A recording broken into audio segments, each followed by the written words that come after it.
Vamos a ver, Francisco Javier Morales nos dice, si es posible podrías meditar sobre los jacobitas escoceses, los chuanes vendeanos franceses, los carlistas. Creo que en Italia y Portugal también hay este tipo de corriente de pensamiento. Vamos a ver, jacobitas escoceses, vendeanos franceses, carlistas.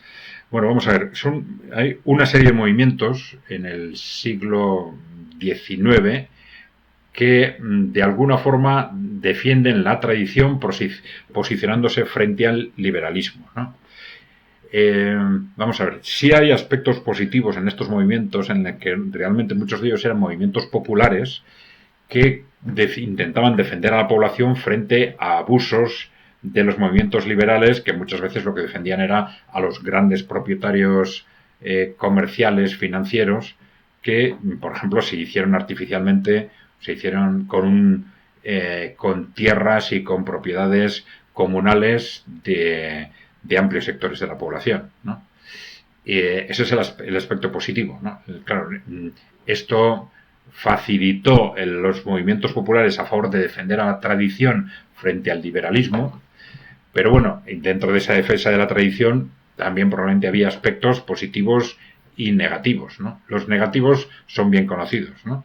De posicionarse frente a los derechos humanos, frente a la democracia, y quizás una defensa de la tradición pues muy cerrada en torno a posiciones religiosas integristas, etcétera, ¿no? Bueno, sí, es importante mantener esa doble posición para no cuestionar ese tradicional análisis en lo que era en el caso español entre liberales y carlistas como los buenos y los malos, ¿no? Entonces,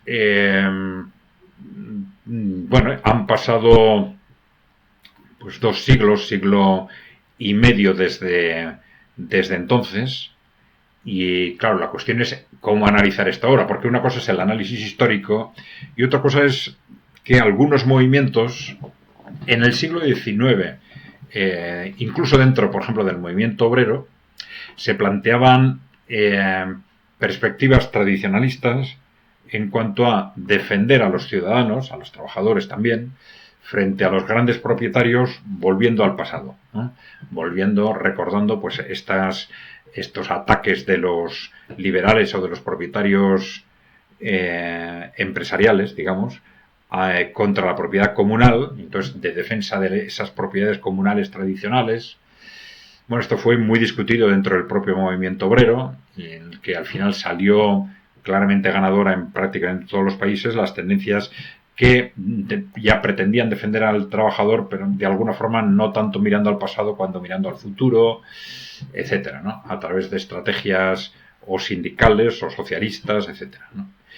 Claro, en el momento actual, ¿qué podemos decir de esto? Porque, claro, no ya como defensa del carlismo, pero pues sí hay, por ejemplo, en movimientos alternativos tiene mucho peso esta defensa de lo comunal, se dice, las propiedades comunales que fueron atacadas en el siglo XVIII y XIX por los propietarios liberales, etcétera, ¿no? Bien, bueno, yo creo que es un tema interesante desde un punto de vista de defensa de los intereses de la gente, ¿no? De las personas, pero que no hay que sobrevalorarlo, ¿no? Es decir, hay que analizar muy detenidamente esas propiedades comunales, que eran propiedades, una forma, si se quiere, de propiedad pública muy gestionada por los propios ciudadanos, ¿no?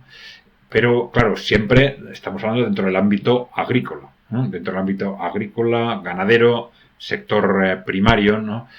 Y claro, esto tiene la importancia que tiene en la sociedad actual y en la economía actual, ¿no?